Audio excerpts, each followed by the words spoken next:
straight and to the point. My name is Dan McCluskey, and this is more of my life presently than what it is in the past. So we'll go along with this. You can get up here. There's basically three things that make up my life, and all of them revolve around the same exact thing, which is music, instrument repair, and more music. And it's pretty simple. I like to repair things, obviously. That's one of my amplifiers that we found in the trash, and now it's like brand new. It's a 1955. Music, I'm a music ed major, which is different than most of you here, so that's all I do all day long, and it's nice to have a little escape, but not really. And then I like to record and DJ and a bunch of other things too, which is nice. As you can see in the background, as we go to the next slide or anything. And we'll continue. This is the instrument I play, which is a euphonium. No one really knows what that is. It's a mini tuba. It's an octave higher, so I figured I'd give you a good example.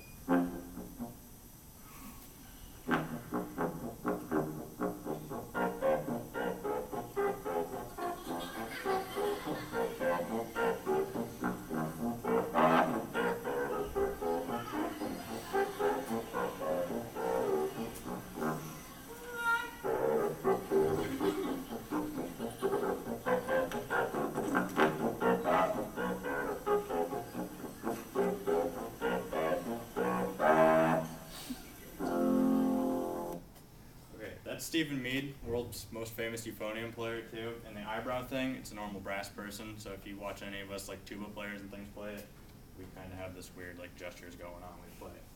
It's interesting. I do play a bunch of different instruments. Euphonium is my main one. I also play tuba, which is, if you've ever seen the marching band and stuff, I play the big one that wraps around you too, the sousaphone, but I don't like marching bands, so I don't do it much anymore.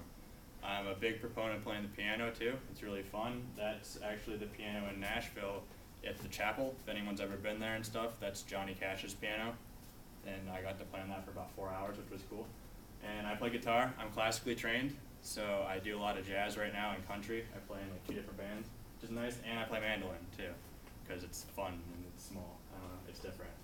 And music education, which is like the biggest thing of my life right now because it takes up the most time, first of all, and second of all, it's just fun. I mean, who wouldn't want to sit there and play music with little kids all day? It's great. And here's kind of a cool little video that hits a tiny bit of what it's like. Because essentially, music education, it's one of those things that you have to put in 100%. And this kind of shows why. We're going to play a short section. First, we'll play it for you correctly. And then we'll play it for you at 95 or so %, which in most academic classes is an A. Okay, so here's Shenandoah correctly.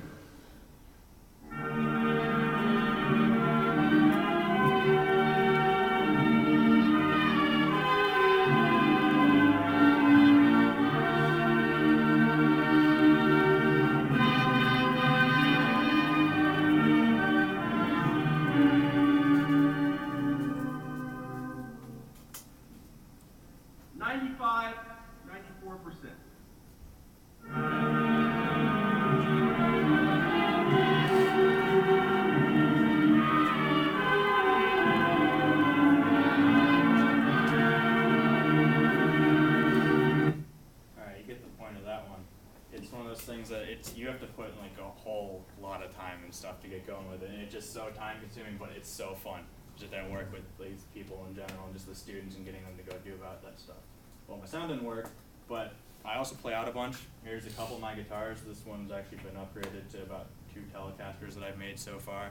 And I play set a bit too, but not too much, not a big fan, but it's just fun to go out and play things. And here's how I started out making instruments, which is cool. My dad, he was a mechanic for airplanes and stuff in the military. I took absolutely nothing from what he taught me about that. It was kind of more fun learning on myself. But he is an excellent woodworker, and that's where I got most of my skills with that. And as you can see, that's the first guitar I ever repaired. It's an old archtop from 1962. And it took me about 6 months to figure out how to do it. But it works now, and it plays nice. And a benefit is I work at the Home Depot, and this picture should jump to the back, but didn't. But that gets me free wood, which is nice sometimes.